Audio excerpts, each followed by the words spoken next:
Manon Lescaut de l'abbé Prévost, extrait 1. Il vint me prendre par la main, lorsque Manon eut serré l'argent et les bijoux, et me conduisant vers monsieur de G.M., il m'ordonna de lui faire la révérence. J'en fis 2 ou 3 des plus profondes. Excusez, monsieur, lui dit Lescaut, c'est un enfant fort neuf. Il est bien éloigné, comme vous voyez, d'avoir les airs de Paris. Mais nous espérons qu'un peu d'usage le façonnera. Vous aurez l'honneur de voir ici souvent monsieur, ajouta-t-il en se tournant vers moi. Faites bien votre profit d'un si bon modèle. Le vieil amant parut prendre plaisir à me voir. Il me donna 2 ou 3 petits coups sur la joue, en me disant que j'étais un joli garçon, mais qu'il fallait être sur mes gardes à Paris, où les jeunes gens se laissent aller facilement à la débauche.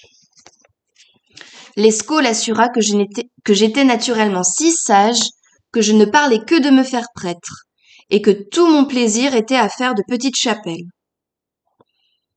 Je lui trouve l'air de Manon, reprit le vieillard en me haussant le menton avec la main.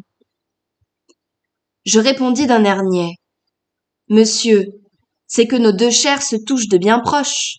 Aussi, j'aime ma sœur Manon comme un autre moi-même. L'entendez-vous? Dit-il à Lescaut. Il a de l'esprit. C'est dommage que cet enfant-là n'ait pas un peu plus de monde. Oh, monsieur, repris-je, j'en ai vu beaucoup chez nous dans les églises, et je crois bien que j'en trouverai à Paris de plus sots que moi. Voyez, ajouta-t-il, cela est admirable pour un enfant de province. Toute notre conversation fut à peu près du même goût pendant le souper. Manon, qui était badine, fut sur le point plusieurs fois de gâter tout par ses éclats de rire. Je trouvai l'occasion en soupant de lui raconter sa propre histoire et le mauvais sort qui le menaçait. Lescaut et Manon tremblaient pendant mon récit, surtout lorsque je faisais son portrait au naturel. Mais l'amour-propre l'empêcha de s'y reconnaître, et je l'achevai si adroitement qu'il fut le premier à le trouver fort risible. Vous verrez que ce n'est pas sans raison que je me suis étendue sur cette ridicule scène. Enfin, l'heure du sommeil étant arrivée, il parla d'amour et d'impatience. Nous nous retirâmes, Lescaut et moi. On le conduisit à sa chambre, et Manon, étant sortie sous prétexte d'un besoin, nous vint joindre à la porte. Le carrosse, qui nous attendait 3 ou 4 maisons plus bas, s'avança pour nous recevoir. Nous nous éloignâmes en un instant du quartier.